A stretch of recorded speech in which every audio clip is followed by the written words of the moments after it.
Hello, everybody. It's our first video of 2020. The first video. We are having to do this in our bedroom. That's right. Because that's where we're having to do it. This is where the internet works. This is where the internet's functioning right now. What I don't want to do, see if I do that, block my light. Don't do that, Norman. Don't block your light. Should I turn that up a little bit? No, you're fine. Or... So, all right. Oh wow! Pause the NPR. Thanks very much. All right. Well, I think we're just gonna get right into it, and then also, oh, no. I'm just gonna say I am here very quickly, and then we're gonna get right into it. I'm here for support because I don't know what she's going to talk. I mean, I know what she's going to talk about, but I don't know anything about. Well, this is the subject matter. More my thing. I'm here for support. Go ahead. You're fine.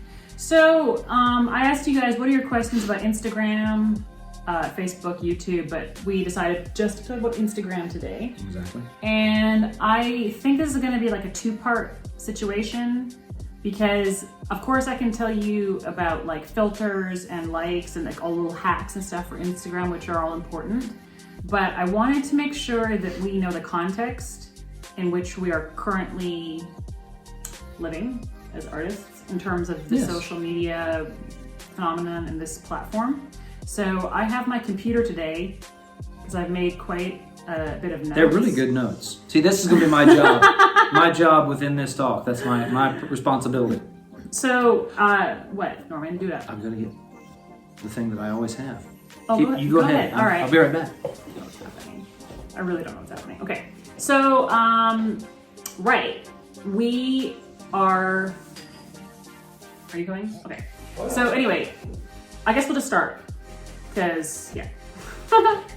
I decided, since it's our first talk of 2020, I was going to give you 20 facts or stats about Instagram that you may or may not know.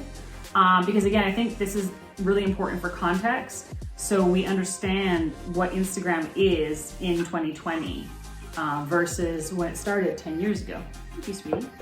So yeah, Instagram started in 2010, but it was quickly acquired by Facebook in 2012 for $1 billion. It's not a bad payday. Right. So Mark Zuckerberg was like, I think I'm gonna buy that. Yep. Now I'm ready.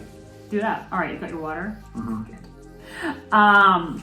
Instagram has 1 billion users worldwide.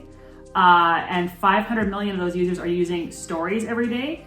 So we represent that statistic right here. I use them almost every day. Norman does not. So exactly. I am the other half. And also just thinking about in terms of, hey Dave, the reach that Instagram has. Somebody asked, does Instagram or Facebook have more reach? There are technically more users on Facebook. All right. Facebook has 2.4 billion users, but Facebook was also... Facebook started in 2004. Instagram started in 2010 and already has half the amount. So like the growth for Instagram, I would say, is exponential. Anyway, so 1 year after buying Instagram, the ability to advertise for select brands was introduced. And then in 2015, that was just opened to everybody. Hello, Italia. So we're just, anybody who just joined right now, we were doing like 20 facts or stats about Instagram in 2020. All right, yes. Let's see. Okay, in 2016, Instagram switched to a non-chronological feed, and I'm gonna talk about why that's important for us just a little bit later. The gender mix of Instagram is like pretty even, about 52% female. And I got all of these stats from different sources. So like, if it's okay for you for a live talk and for YouTube, like I'm not gonna like name all of them. Okay. Average hello. Oh, hey Dorothea. So the average US user is using Instagram for around an hour a day, about 55 minutes per day. So that's pretty intense. That's a lot, actually. Isn't it? Are you surprised by that? Well, that's gone up. I read a statistic that said people were using it about 30 minutes a day, I want to say in 2017, and now they're using it about 55 minutes. Well, I mean, for me, that's huge because you're not using it that don't much. really use it that much, which is not good. I'm not saying that's good. I'm just saying. Well, I think that's fine. I mean, it's like we're going to get into what that means for us and what the uses are. for this platform. So that's fine for you. Like there's one person I'm thinking of, and they're literally there. No, it's not you. Literally there, just like observe what everybody else is doing. They've never done a post. They're hilarious. Anyway, okay. Where am I? Okay, here we are. Instagram. 200 million users visit one business daily on Instagram. So that's a huge amount of people. Instagram's potential advertising reach is nearly 850 million users. Yep. Instagram is Google's 10th most popular search, which is crazy to think about.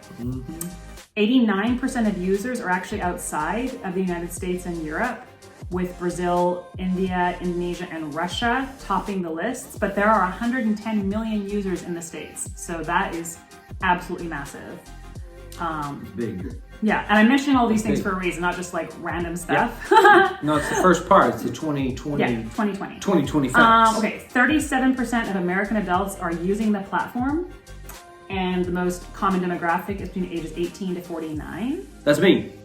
Yeah, I'm not 18. That's me too. And I'm not 49.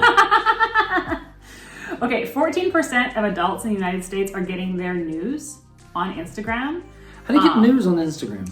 Oh, just people. On like Instagram. They're sharing They're just news sharing things. News. Yeah, they're just sharing news, or they're following like the news outlets, whatever. Fair enough. Compared to 52% who get it from Facebook. So there's that. What if you get it from neither of those? It's probably better. I'm just saying what I read. No, I'm not. That's not a comment on that. I'm just saying. Yeah, well, you probably I just get it go from to news the news source. Yeah. Okay, anyway. Okay. That's another. So women are making up 62% of consumers on Instagram. And brands are paying influencers between $100 and $2,000 per post. Right. Yeah. Nice. Most brands have a budget for influencer marketing now, which is kind of intense to think about. I like this one. Yeah. But you want to do this one? Do it. Pizza is the most popular Instagrammed food. Boom. Good one. Boom. I've done it once. I don't think I've ever. I Instagrammed a pizza. I've never Instagrammed a pizza. How-to tutorials are the most popular form of video content. There are 4.2 billion likes per day. To date, there are more than 50 billion photos that have been shared. And this is probably an old stat because I don't know, this was sometime last year, like in the fall of last year. Yeah. And Instagram is projected to earn $12 billion in ad revenue in 2020. $12 billion. I will not be earning $1 billion. I will not be earning $12 billion in ad revenue. Right. For 2020. Unless something drastically changes. So anyway, I mentioned all these things and like, Facebook, like Soula's how to sing high notes. Yeah, so exactly. That's the kind of content that is the most engaged with on the platform. And I don't know if that's, I'm kind of segueing a little bit here, but like, I don't really know if that was what the platform was intentionally created for. People have a tendency to find out the uses of something. Right. So, I mean, when Mark Zuckerberg acquired Instagram, he must have seen the potential in it to earn, obviously, or he wouldn't have done it. It only had 30 million users when he bought it. And he still bought it for $1 billion. For $1 billion. He's like, oh, dang, that's going to make me a whole bunch of money. And yeah, it did. And it's going to. Yep. So, in my mind, Instagram started as a social network and a way to see the world through the eyes of somebody different than us, and to experience their experiences. But now I think we all know and can see that it has definitely moved beyond that to basically a commercial hybrid. It's a very unusual platform. It can still have these really great qualities where you can engage with people, but there is this other element where, of course, people are there to sell. We can't get away from that. Can't get away from it. So, sure. My question is then, in this world of influencers, like, where do we fit in?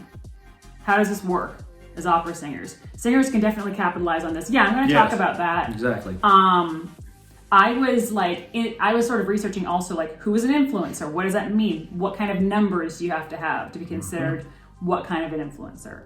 All right. So here's the, I didn't put the dollar amounts next to this, but here is the sort of realities, at least from what I saw. It might be different, but there's like 4 different categories of influencers.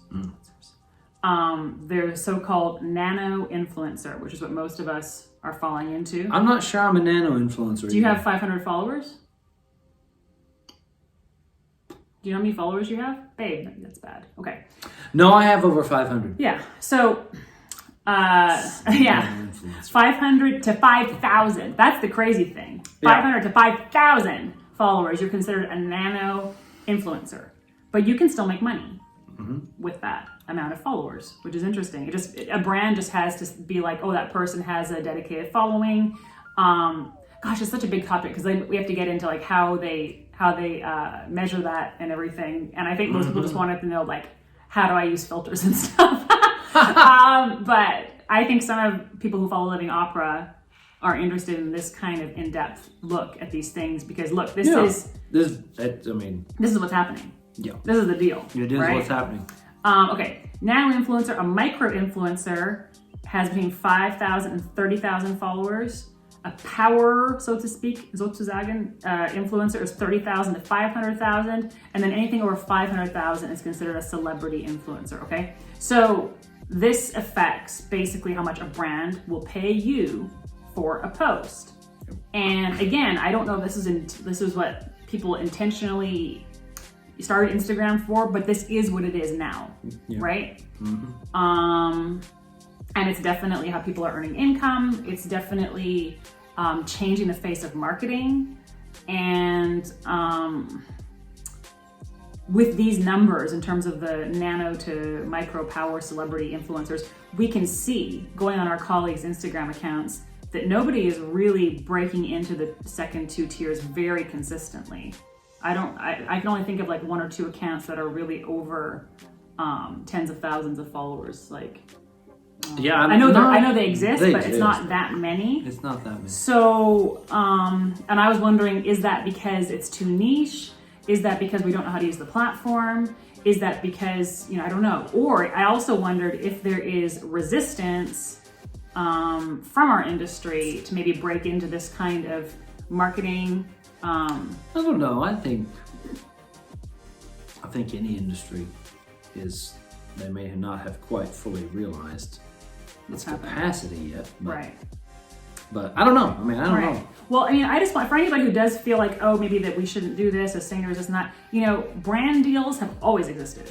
It's not like this is some new thing. This is just a new way for it to happen. So brands like Rolex or Mercedes or Chopard or Lufthansa, whatever, I don't know if they have, oh good, well, I'm gonna make this a YouTube video, so take the notes, but I will also have it up so you can, and I think I'll also make it into a blog post so it's more clear. Just depends on rehearsal. Anyway, so, yeah, no, this has always happened. I made some notes here, but what I think is happening, which is interesting and good, is that prior to now, you had to kind of be selected by one of these giant mega brands, mega corporations, and have them partner with you. But I think if we look in any other part of the internet and see literally what's happening, is that we have entered into the era of the personal brand. 100%. So you'll have people who just have a following and they have a brand. They have a brand. It's true. And people buy into it. And I have a brand, but nobody's bought into it yet. What's your brand, babe? I have no idea. What are you doing right now? I don't know. That was my contribution. There you go. That was excellent, babe. No, we have entered into a time where personal brands and tastes are actually dictating a lot of spending trends, and businesses are very well aware of this. So we're going to be seeing differences like in also the music industry, how people consume music, even beyond things like Spotify. We learned some about that when we went to Full Sail. I don't know if that got into the video or not. I don't think it did. No, I don't think it did. Okay. All right. That was just part of a different conversation we'll we have to had. talk about that. And I think what we're going to see, and we are seeing actually, but we'll even find trickle down into our industry, is the rise of what I would call a micro entrepreneur who have a loyal following. They're able to establish a strong but small personal brand rather than waiting necessarily for a large corporate sponsor to define them. So this is just what I see happening. This is what I think is going to happen also in our industry. And so this is just framework for you guys to think about what is happening in the rest of the world, in the rest of business, because we are in a business. This is also important for us to know as business shifts and changes in sort of in these mega industries. It also does affect how we get funding, right? Yeah, because for however the business trends go eventually affects us. Yep. So that's also important to think Gotta about. get the cash somewhere. Right? Can I have a sip of that? Yeah, you got a glass right Oh, there. I'm sorry, babe. Okay. No, you can have mine. That's fine. So This is why I'm here and what I do. So when I was sitting down, normally I had to work all day. I only had one session of rehearsal, and then I decided to practice a lot for some reason.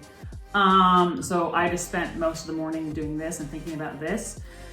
And then I was thinking about Living Opera, and I was like, well, I think this is partly why the project has gained some momentum, because without even really realizing it, we sort of tapped into a bit of this trend that's happening. Yeah. Yeah.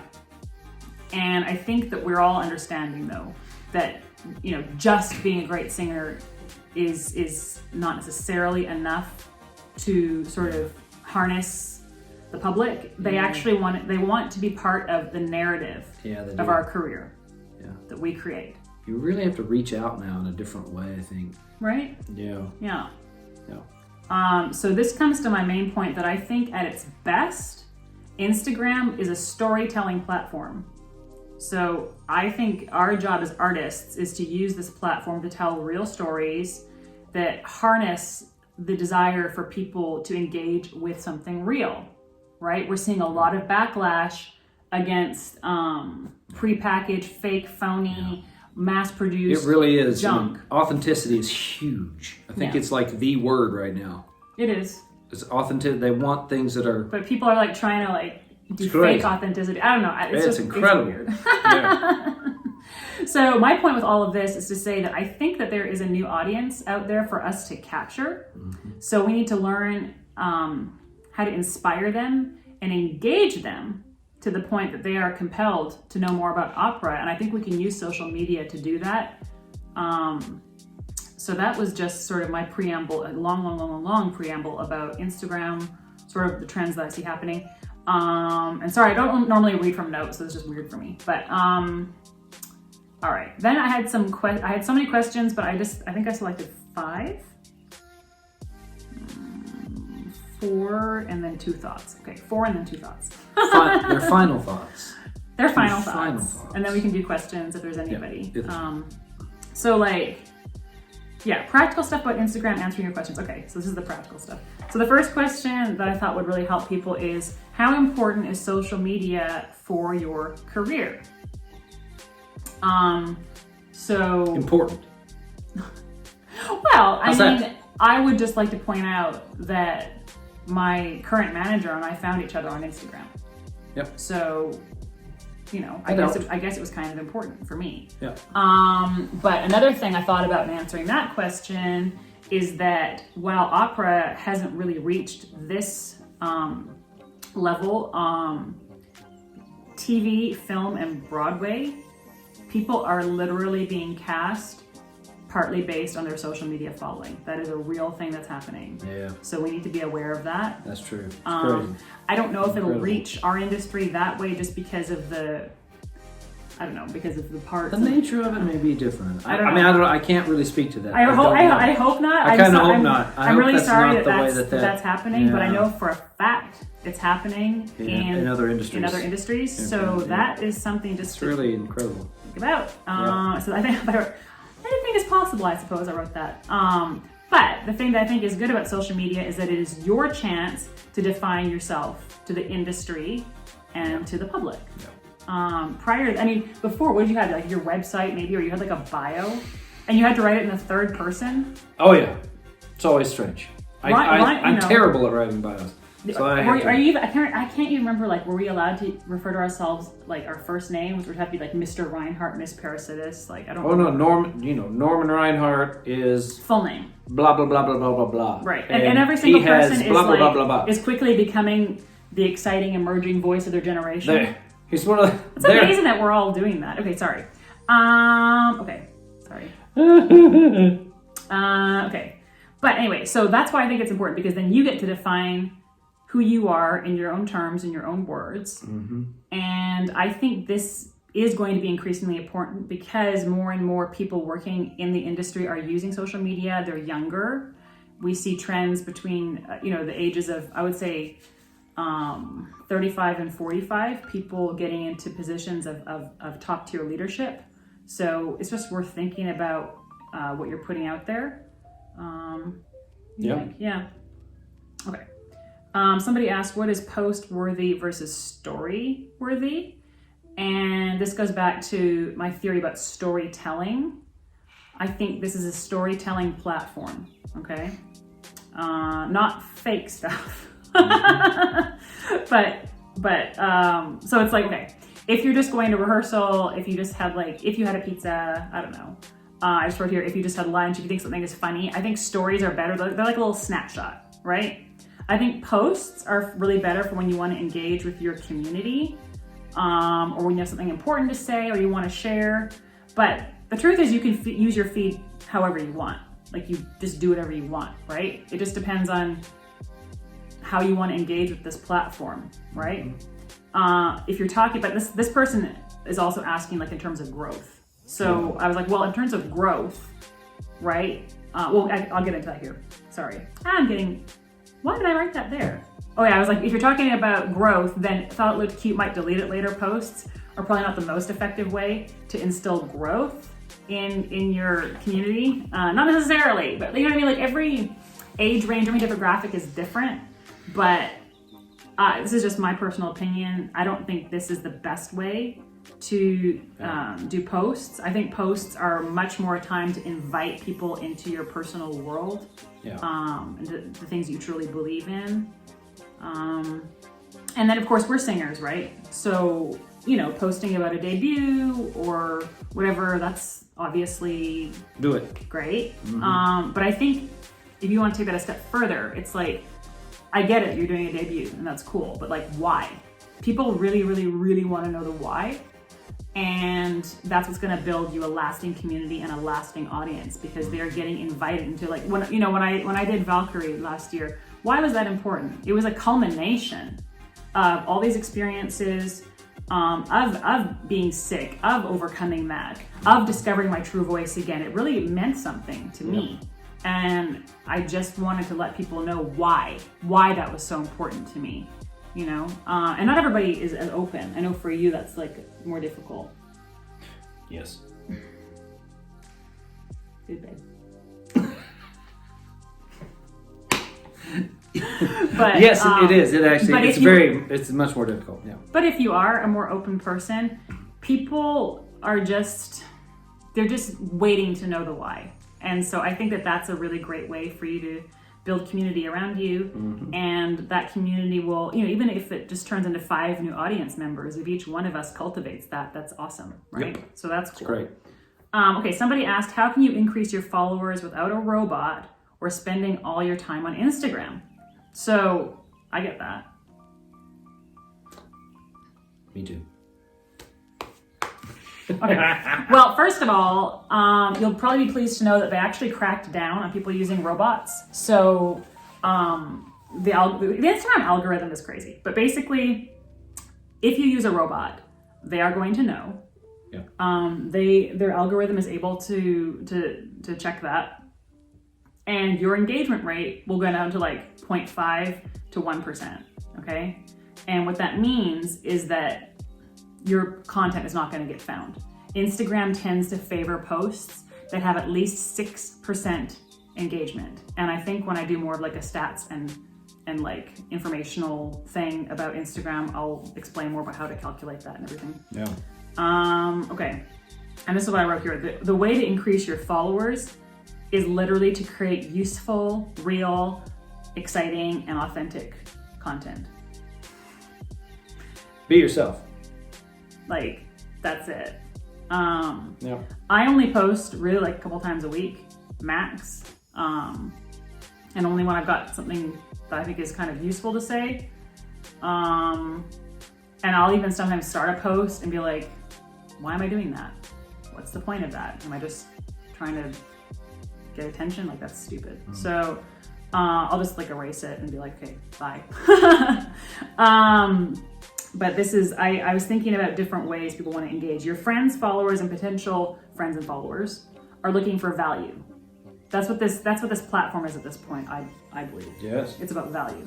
So they're looking for value in one shape or form, all right? And it can come in different ways. But here are just a couple of examples that I was thinking about today. Information, pertinent information, inspiration, maybe you're a fan, so fandom, that works, or common goals. And there are other reasons, but there'll be a value in there for somebody, and it'll be different for you. So somebody asked, oh yeah, that's my favorite. How much time do I actually need to spend on Instagram? It's a good question. I'm like, well, it just depends. I can tell you I need to spend more time on there than I'm currently spending. Right, but why? Okay, because it depends on what you're trying to achieve. All right, and these are some things that I thought about with that too. Because it just depends. You don't. Nobody needs to spend time on Instagram ever. Well, can we just put that out there? There you go. Right now, we are literally helping Mark Zuckerberg stay filthy rich. All right, but I don't think he's struggling with that. If every single person decided to never do Facebook or Instagram again, it would literally shut him down. That would. I'm not sure. Well, you never know. I mean, I guess that could happen, but I'm just saying. One never knows. If we choose to engage with these things, we also get value out of them too. Of course. Right. So that's why people use them. How much time do you need to spend on it? I don't know. It just depends on what you're trying to do. Okay. Number one. If you're trying to engage with a community, that is going to take more time and more interaction.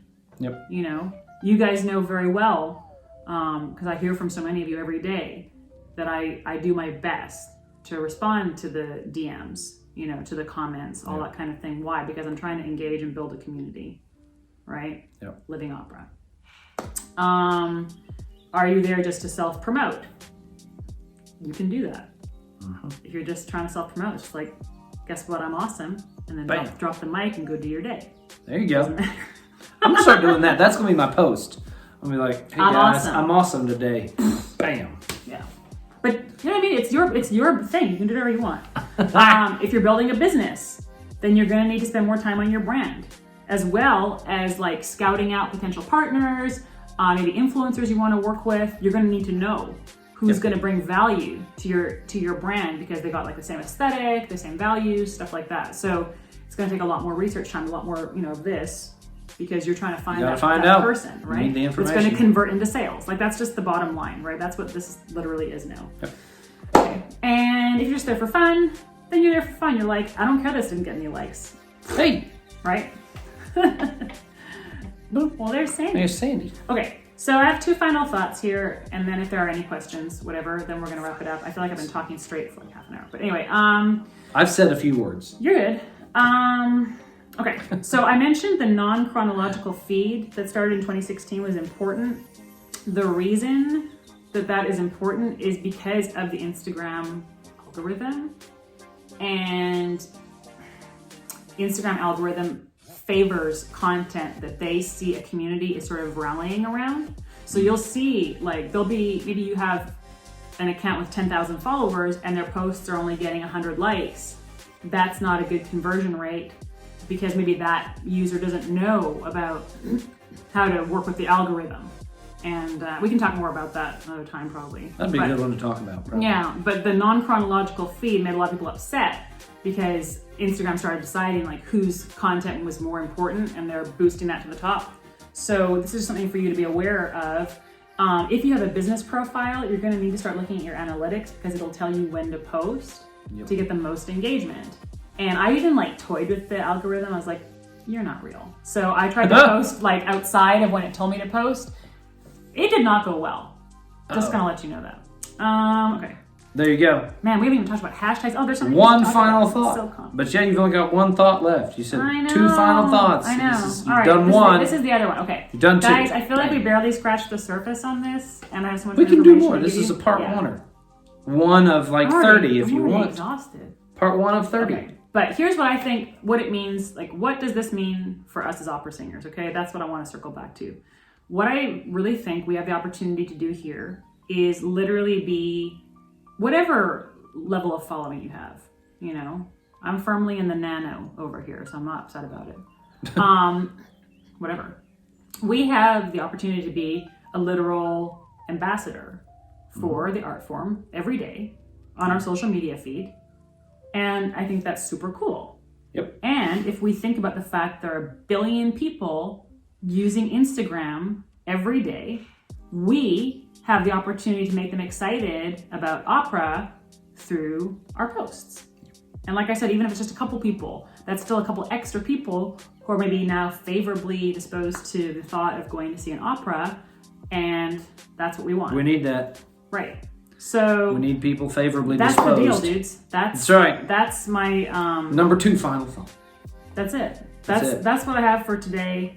That's good. I know it's a lot of information. It's a lot of information, but it's good information. And good information. I didn't get into telling you how to do filters and stuff, but I figure we can talk about that. That billion? Anyway. All right.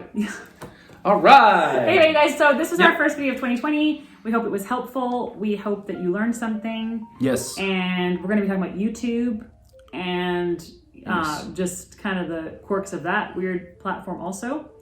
And of which I also know nothing. You're going to learn. Thank you for watching our video. Thank you. Listening to me talk for half an hour. Listen to Soula. I said a few words, but I didn't do much. I drank a lot of water. I need to drink water. Okay, so I'm going to do the thing that everybody on YouTube does and say, you should subscribe to our channel. Please do. You know why? I'm gonna tell everybody why everybody always says that. Oh, that's good. In another one. Mm-hmm. You didn't tell them that this time. No, it'll be another one. There's there a you reason. go. There's a reason. Ta-da! It's not just like to be popular. Anyway, I don't know what that was. I apologize to everyone. You're fine. So yeah, greetings from Turin, and hope you guys have an awesome rest of your week. We will catch up with you very soon. Indeed. Everybody take care of yourselves. Living opera. I don't know what that means. Keep drinking that water. Bye.